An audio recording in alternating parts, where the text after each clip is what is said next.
আসসালামু আলাইকুম। দেওয়ান স্যানিটারির পক্ষ থেকে সবাইকে স্বাগতম। আশা করি সকলেই ভালো আছে। তো আমরা বেসিনটা ফিটিং করার পরে পানি যেতেছিল না। তো পানি না যাওয়ার কারণ হচ্ছে যে আমরা যে টাইলস করাই টাইলস মিস্ত্রি, ঠিক আছে? টাইলস মিস্ত্রি যে আমাদের দেখেন লাইটটা এখানে মারেন। আমাদের যে পাইপটা আছে, এই যে পাইপটা, এই পাইপটা সম্পূর্ণ বালি দিয়ে বুজে থুয়ে দিছে। সম্পূর্ণ বালি দিয়ে বুজে থুয়ে দিছে। তো বিশেষ করে টাইলস মিস্ত্রি ভাইদেরকে বলি, যারাই কাজ করেন যারাই কাজ করেন, ঠিক আছে, একটু সতর্ক মানে সতর্ক অবলম্বন করে একটু কাজ করবেন, আরেকজনের জন্য ক্ষতি না হয়, ঠিক আছে? এরকমভাবে আপনারা কাজ করবেন, কেউ ক্ষতি করবেন না।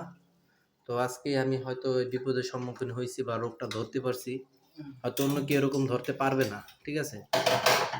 বা পারলেও অনেক অনেক সময় দেখা যায় মুসিবত হয়ে যায়, ঠিক আছে? তো এই কাজ কেউ করবেন না।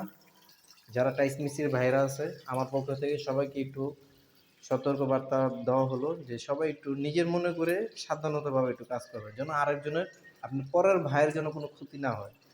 আমরা সবাই যেহেতু এক ডিপার্টমেন্টে কাজ করি, সবাই কিন্তু ভাই ভাই, ইলেকট্রিশিয়ান কোন, টাইলস মিস্ত্রি কোন, স্যানিটারি কোন, সবাই কিন্তু এক ডিপার্টমেন্টে, হ্যাঁ, সেকশন আলাদা আলাদা, তাই না? তো সবাই একটু সতর্কভাবে কাজ করেন। তো এই বলে আমি শেষ করতেছি। আসসালামু আলাইকুম রহমতুল্লাহ।